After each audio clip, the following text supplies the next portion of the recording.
Me llamo Mariana López, aunque todos me dicen Mari. Tengo 71 años y durante casi toda mi vida creí en algo sencillo, pero profundo. Si crías a tus hijos con amor, ellos te lo devolverán cuando lleguen los años fríos. Esa fe me sostuvo en los días de despidos en la fábrica, inviernos largos y cumpleaños silenciosos con solo un pedazo de pastel de caja. Ahora vivo sola, en la misma casa vieja que mi esposo Juan construyó con sus manos en el 78, allá en Guadalajara. Las tejas crujen cuando el viento las acaricia y las tuberías suenan como si extrañaran ser usadas. Pero es mía chirriante, agrietada y llena de alma. La carta llegó un martes. Nuestro cartero Chuy es un tipo charlatán con mejillas curtidas por el sol y una risa que parece grava. Pero esa mañana solo me la entregó con un gesto serio. Se ve importante, dijo, señalando el sobre. Sello del gobierno y todo. Esperé hasta que la tetera cantó para abrirla.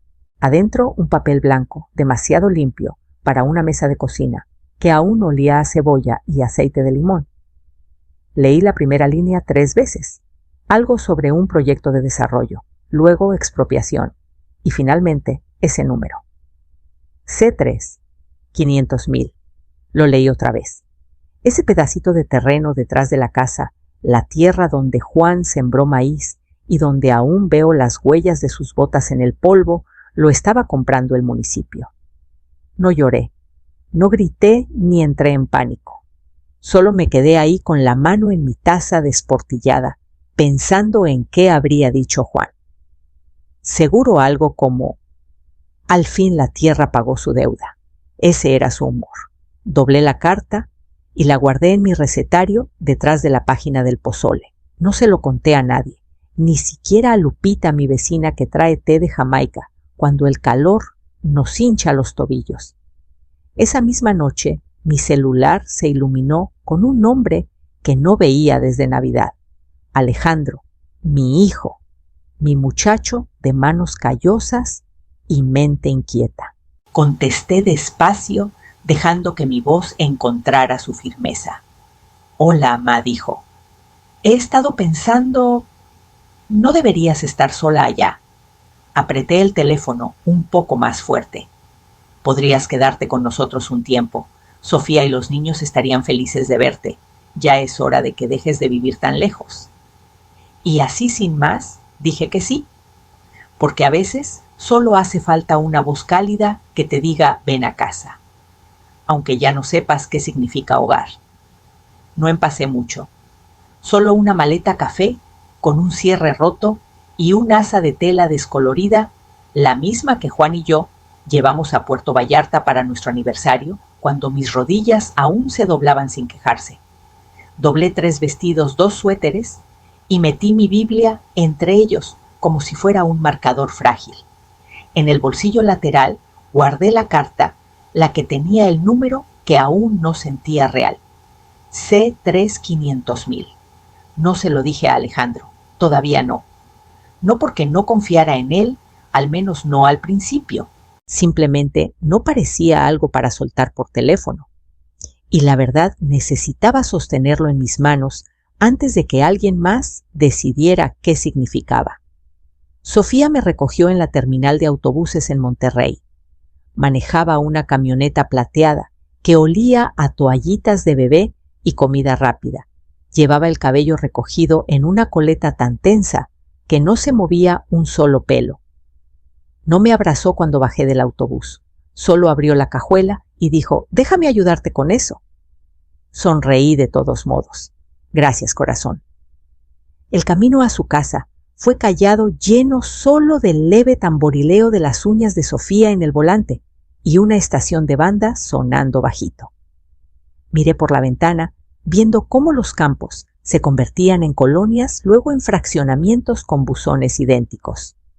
Su departamento estaba en el 3er piso, sin elevador. Sofía ofreció cargar mi maleta, pero la detuve con un gesto. No quería empezar sintiéndome una carga. Alejandro estaba en la puerta. Se veía más viejo de lo que recordaba, más canas en la barba, más cansancio en los ojos. Me abrazó como quien intenta recordar cómo se hace. «Qué bueno que llegaste bien», dijo, con voz cálida pero apresurada. Adentro el lugar era limpio, pequeño y lleno de juguetes. Dinosaurios de plástico en el sofá, algo pegajoso en la mesa de centro. Un bebé lloró en otra habitación y Sofía desapareció por el pasillo. Alejandro señaló un sofá cama. «Lo preparamos para ti, ma. Sábanas limpias y todo». «Es perfecto», dije, y lo dije en serio. Pero esa noche, acostada en el colchón delgado, no pude dormir. El departamento hacía ruidos distintos. El zumbido del refrigerador, el crujir de pasos arriba, el buzz ocasional del celular de Sofía iluminándose en la encimera. Y en algún momento, entre la medianoche y el amanecer, me di cuenta no solo había empacado una maleta, también había empacado mi silencio. A la mañana siguiente, me levanté antes que el sol. Las costumbres viejas no se jubilan solo porque tú lo hagas. Me deslicé a la cocina cuidadosa de no despertar al bebé ni tropezar con los juguetes esparcidos como migajas. Preparé café fuerte, como le gustaba a Juan, y encontré la única taza limpia, una con un pato de caricatura que decía «El mejor papá». Sonreí y tomé en silencio. Sofía salió unos 20 minutos después. Su bata era delgada con flores y su cara aún tenía las marcas de la almohada. «Oh», dijo al verme junto a la estufa. «¿Te levantaste temprano?» «Siempre lo hago», respondí alzando la taza. Pasó junto a mí sin sonreír. Abrió el refrigerador, sacó leche de almendra y la mezcló en un vaso como si el cuarto estuviera vacío. Ese fue el primer momento en que lo sentí, ese cambio sutil en la temperatura. No frío exactamente, solo no cálido. Más tarde ofrecí preparar la cena. Alejandro sonrió y dijo que estaría bueno. Sofía no dijo nada, solo se encogió de hombros y siguió deslizando el dedo por su celular. Hice albóndigas ejotes y pan de elote, del tipo que derrite la mantequilla antes de que la toques. Los niños comieron sin quejarse. Sofía apenas tocó su plato. «No le gusta mucho la carne roja», susurró Alejandro después. Esa noche volví a quedarme despierta, el colchón delgado clavándose en los huesos de mi espalda. El bebé lloró cerca de las 2 de la mañana. Me levanté para ayudar, pero Sofía ya estaba ahí, su cuerpo rígido, su voz baja y cortante. «Yo me encargo», dijo. No cruel, pero definitivo. En los días siguientes me mantuve ocupada. Barrí los pisos, lavé la ropa, limpié el cajón de los trastos. Intenté ganarme mi lugar sin que se notara. No quería sentir que llevaba la cuenta, solo quería ser útil.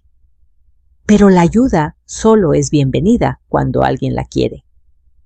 Una tarde estaba doblando una toalla cuando Sofía entró y dijo: «No tienes que hacer eso». Sonreí. «No me molesta». Asintió demasiado rápido. «Lo sé». Su voz era amable, pero el aire entre nosotras tenía algo más. Como una capa de polvo en un vidrio invisible, pero ahí. Una sonrisa que no llegó a sus ojos. Y esa noche soñé que estaba de vuelta en Guadalajara. El aire olía a madreselva y Juan estaba arreglando el columpio del porche. No quería despertar. Ocurrió un jueves. Lo recuerdo porque el guisado estaba un poco seco y Sofía culpó al horno. El bebé estaba inquieto. Una de las gemelas derramó leche y Alejandro no dejaba de revisar su celular bajo la mesa. El ruido zumbaba como moscas, pero no me importaba. Estaba acostumbrada a cocinas llenas de alboroto. A lo que no estaba acostumbrada era a sentir que no encajaba en una.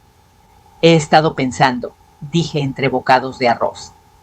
Mi voz era suave, pero la mesa se silenció como si alguien hubiera jalado un hilo. Recibí una carta del municipio hace unas semanas. Van a ampliar la carretera cerca de Guadalajara. ¿Ese terreno atrás de la casa ofrecen comprarlo?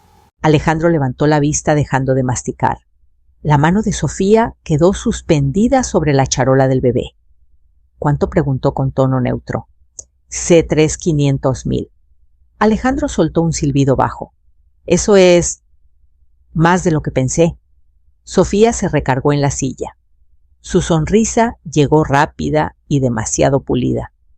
Vaya qué buena noticia, dijo, ya buscando su celular. Querrás ponerlo en una cuenta de alto rendimiento. Tengo un amigo que prefiero abrirla yo misma. Interrumpí con suavidad. En el Banco de Guadalajara, el que siempre he usado. Sofía no titubeó. Claro, pero si quieres comparar opciones, puedo ayudarte. Tú sabes para que no te compliques. Sonreí. Es muy amable, pero estoy bien. Alejandro miró su plato, como si tuviera respuestas. Esa noche me senté en la cocina otra vez. Misma taza. Té frío. La luz del techo parpadeaba un poco. El silencio a mi alrededor era pesado, no enojado, solo denso como niebla, que no notas hasta que te llena los pulmones. En el estante, el frasco de mermelada de durazno seguía intacto. Sellado. Pasé el dedo por la tapa. Lo había traído para compartir. Pero compartir solo funciona si alguien quiere lo que ofreces. Mis pensamientos se enredaron. ¿Me veían como familia o como un golpe de suerte envuelto en artritis y obediencia callada? La oferta había nacido del amor, pero ahora ni yo estaba segura de dónde había caído. El dinero no era el problema, nunca lo fue. Era lo que el dinero revelaba. Esa noche dormí en el sofá cama, escuchando el zumbido del refrigerador y las sirenas lejanas afuera. No soñé. Solo me quedé ahí, con los ojos abiertos, el corazón inquieto, porque algo estaba cambiando. Y aún no sabía a dónde me llevaría. Era justo después de la medianoche cuando desperté. El bebé no lloraba y no había sirenas afuera. Solo una tensión extraña en el aire, como si la casa misma estuviera conteniendo el aliento. Entonces lo escuché voces. Bajas urgentes viniendo del fondo del pasillo, la recámara de Alejandro y Sofía. Caminé en silencio por el corredor, aún en camisón descalza sobre la madera. Su puerta estaba casi cerrada, pero el sonido se filtraba como vapor de una tetera. Aún no ha hecho nada, siseó la voz de Sofía. Solo da vueltas al asunto. Habla como si fuéramos un proyecto de caridad que va a rescatar. Alejandro dijo algo que no logré entender. Luego Sofía, más claro. Me dijiste que se quedaría una semana, máximo 10 días. Ya van casi 3. Y no puedo respirar, Alejandro. Siempre está aquí, tocando cosas, doblando toallas como si viviéramos en un hotel, cocinando como si fuera la dueña. Silencio. Luego una frase que lo cambió todo. No necesitamos una abuela. Necesitamos esos C3 500,000. Parpadeé. Mi mano tembló contra la pared. La voz de Alejandro era más lenta, pesada. Ayuda con los niños, Sofía. Sin ella estaríamos hundidos. Sofía no cedió. Entonces que nos hundamos. Al menos tendríamos espacio. No nos va a dar el dinero así, nada más. No a menos que se detuvo. ¿Sabes qué? Olvídalo. Solo resuélvelo. Me quedé ahí un largo rato, tragando aire, como si pudiera calmar la tormenta que crecía en mi pecho. Mis rodillas se sentían débiles. Mis mejillas ardían con algo más frío que la vergüenza. Me di la vuelta paso a paso, como quien se escapa de su propia vida. Volví al sofá cama, donde la cobija aún guardaba mi forma. Me senté en el borde y miré el suelo. No lloré. Por la mañana me moví por la cocina como siempre. Hice hot cakes, jugo de naranja, limpié boquitas pegajosas. Preparé las loncheras de las niñas. Sofía me agradeció sin levantar la vista. Alejandro preguntó, ¿dormiste bien? Bien, dije. Mi voz no se quebró. Cuando se fueron, empacé lo que importaba, mis papeles, mi libretita de ahorros, mi foto gastada de Juan. Los envolví bien y los metí en mi bolsa. Dejé el frasco de mermelada de durazno en la encimera, el que nadie abrió nunca. pegada a él una nota escrita con suavidad. No se preocupen, se conserva bien. Esa noche, cuando el departamento volvió a quedarse en silencio, esperé. Cuando el momento sintió correcto, ni muy temprano, ni muy tarde, cerré mi maleta y bajé las escaleras con pasos suaves. Ninguna luz se encendió. Nadie me llamó. Querían el dinero, pero olvidaron algo más valioso. A mí. La calle afuera estaba resbalosa por la lluvia, cada charco reflejando el brillo anaranjado de los faroles, como si fueran monedas de cobre derretidas. Me quedé bajo el toldo de una carnicería cerrada, con la maleta a mi lado y la correa de mi bolsa clavándose en mi hombro. Olía a concreto mojado, comida frita a lo lejos y un susurro de humo de autobús que venía de quién sabe dónde. Miré mi reloj 4:12 de la mañana, todavía lo suficientemente temprano como para que la ciudad fingiera dormir. No había nadie más esperando, ni un alma. Un autobús apareció retumbando sus faros, cortando la llovizna como cuchillos gemelos.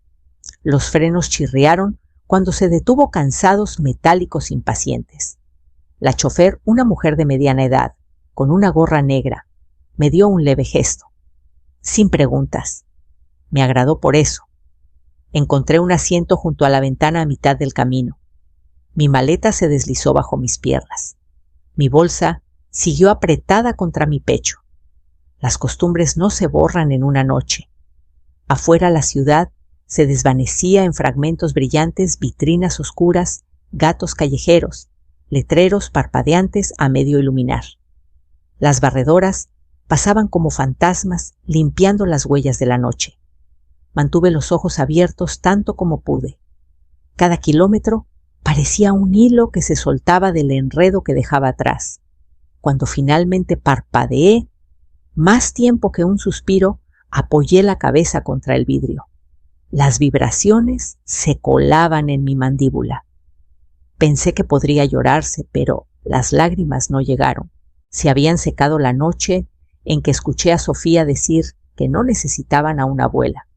En cambio, me quedé ahí sentada con la mirada perdida, el pecho firme. Ya no estaba huyendo. La última vez que tomé un autobús. Así, tenía 19 años rumbo a Querétaro, con una maleta prestada y una nota de mi madre guardada en mi Biblia. Ese viaje estaba lleno de "y sí". Este era más callado. No corría hacia un sueño nuevo, solo regresaba a una verdad vieja. En algún lugar cerca de Aguascalientes, una joven subió con un carrito de mandado y una bolsa de plástico de una farmacia. Se veía agotada. Ese cansancio que no se arregla con una siesta. El carro se aferraba a ella como si fuera el único lugar suave del mundo. Se sentó frente a mí. Nos saludamos con un gesto. Más tarde, cuando el carrito se tambaleó, le ofrecí una mano para ayudarla a estabilizarlo.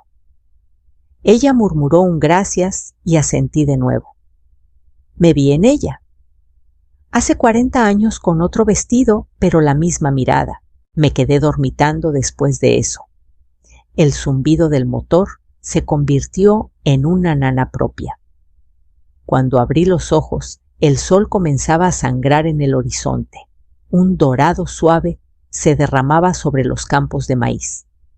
Un letrero desgastado nos dio la bienvenida: bienvenidos a Guadalajara Población, 156-200.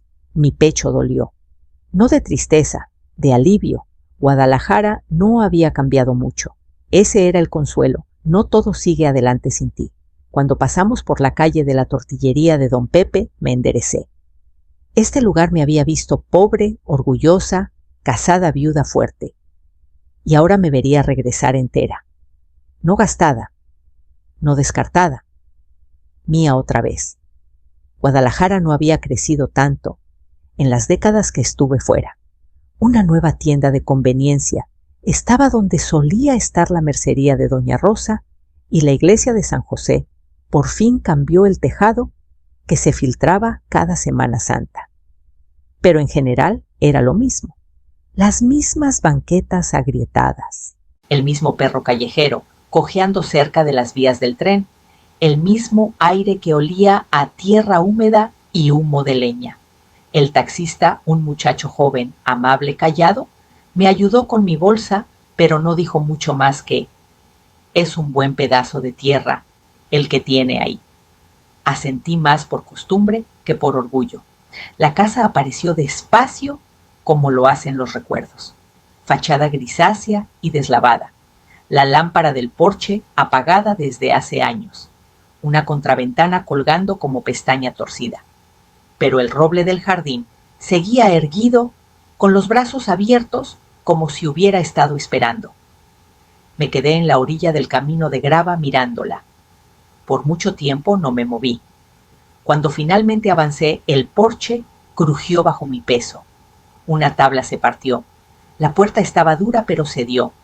Adentro olía a papel viejo y polvo que se había acurrucado a dormir, pero era mía.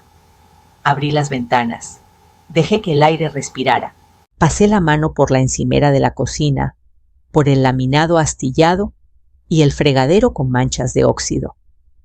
El refrigerador gruñó cuando lo conecté. El piso tenía una capa fina de tiempo. Me senté en la mecedora junto a la ventana, la que Juan arregló hace años cuando una pata se soltó. Todavía chirriaba igual. El silencio aquí era distinto. No el peso tenso del departamento de Alejandro. Este era un silencio que te abrazaba, que no te pedía nada. Más tarde, ese día, desempaqué. Suéteres, pantuflas, la foto de Juan. Una nota que escribí hace años, pero nunca envié a José. La guardé en un cajón, no lista para releerla.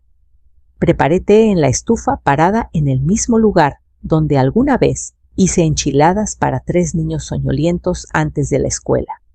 No lloré, ni siquiera cuando abrí las cortinas de la recámara y vi la marca en la pared donde Juan apoyó una escalera con demasiada fuerza. El duelo ya no era un río desbordado, solo una marea que llegaba con suavidad y luego se retiraba. Esa noche dormí con la ventana abierta y un palo de escoba bajo la cama, porque las costumbres no mueren fácil. Pero por primera vez en meses dormí profundo. El viento afuera sonaba como un suspiro, y por primera vez no me sentí sola. Todo comenzó con un toque en la puerta, no el golpe rápido de un repartidor, no el vecino pidiendo si podía cortar el césped por unas monedas. Este era lento, dudoso, una pregunta disfrazada de sonido. Me limpié las manos en un trapo y abrí la puerta. Ahí estaba Lucía Ramírez.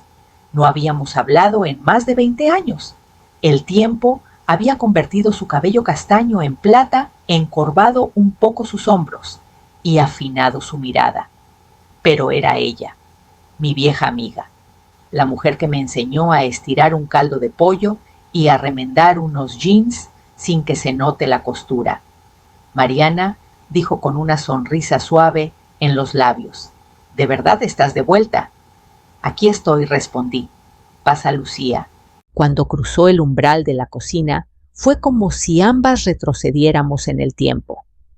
Observó el tapete que aún no había cambiado el frasco de azúcar roto que seguía en la repisa. Nos sentamos con café, el de ella solo el mío con canela, y dejamos que el silencio se estirara antes de que alguna lo pinchara. Anoche vi la luz del porche. Encendida, dijo: «Me dije tal vez mañana». Y luego pensé: ¿por qué esperar? ¿Por qué ahora?, pregunté con calma. Sacó un papel doblado de su bolso. La iglesia está armando una cena para los que regresan al pueblo. Cada quien lleva algo, ya sabes. Todos los nombres de siempre de Guadalajara. Quieren que algunos digan unas palabras, que cuenten algo sobre la vida aquí, sobre lo que construimos. Tomé un sorbo de café. «¿Y pensaste en mí?», asintió. «Tú has vivido, Mariana. Criaste hijos aquí, pasaste por tiempos duros, enterraste a un buen hombre. Eso cuenta. Importas aquí. Esa palabra otra vez, importas. Tan sencilla, tan rara». Miré mis manos. La piel ya no es la de antes, pero aún recuerdan cada costura, cada plato, cada abrazo que dieron. No sé si tengo algo que valga la pena decir, susurré. Tú sí lo tienes, dijo, y la gente necesita escucharlo. Me apretó la mano con suavidad, como lo hizo el día que murió Juan. Luego se levantó, alisó su falda y se fue con una sonrisa. Esa noche me senté en el porche con una libreta en las piernas. El viento jugaba entre los árboles como un canto antiguo y las estrellas eran puntos de luz en un cielo de terciopelo. Por primera vez en años, quise que mi voz llegara lejos. El salón de la iglesia olía como siempre a limón, a libros de rezos y a algo mantequilloso que siempre rondaba cerca de las mesas. No había estado frente a un micrófono desde el funeral de Juan y aún entonces apenas murmuré. Pero hoy mi nombre estaba en el programa, tercera de la última. Lucía estaba en la primera fila, asintiendo cuando la miré. Su apoyo silencioso fue todo lo que necesitaba. Cuando fue mi turno, caminé despacio, rozando el borde de cada banca al pasar. El micrófono chirrió un poco al ajustarlo. Carraspeé. No soy buena para los discursos, comencé, pero he aprendido una que otra cosa después de 73 años, cocinando cenas, criando hijos y despidiendo a quienes amé. Una risita suave recorrió el salón. La dejé respirar antes de seguir. Cuando me fui de este pueblo, pensé que había perdido la parte de mí que valía algo. Me fui al norte, esperando ser necesaria, esperando importar. Pero aprendí algo en el silencio. Aprendí que ser útil no es lo mismo que ser querido. Un silencio profundo llenó el salón. Volví aquí con más cicatrices de las que quisiera contar, pero encontré algo esperándome: amistad, recuerdos y una paz que no encuentras en un departamento de ciudad. Hice una pausa, dejando que las palabras se asentaran. No tengo consejos grandes, solo un deseo: que ninguno de nosotros espere demasiado para volver a casa, a los lugares o a las partes de nosotros mismos que olvidamos. Cuando bajé, la gente aplaudió. No por cortesía, no por compromiso, algo más hondo. Algunos hasta se pusieron de pie. Lucía me abrazó tan fuerte después que casi me faltaron las piernas. 2 días después llegó una carta, escrita a mano, con la letra cuidadosa de José. Ma comenzaba: anoche vi el video que alguien subió de tu discurso. Se lo mostré a Carla. Los dos lloramos. Sonabas tan fuerte, tan clara. No sé cómo no lo vi antes. No sé cómo te perdí de vista. Dejé la carta despacio, con el corazón lleno y temblando. Al final había escrito: si nos aceptas, nos gustaría visitarte este otoño. Carla quiere traer a las niñas. Necesitan saber de dónde vienen. Necesitan conocerte. Sonreí, doblé la carta y la guardé junto a la libreta.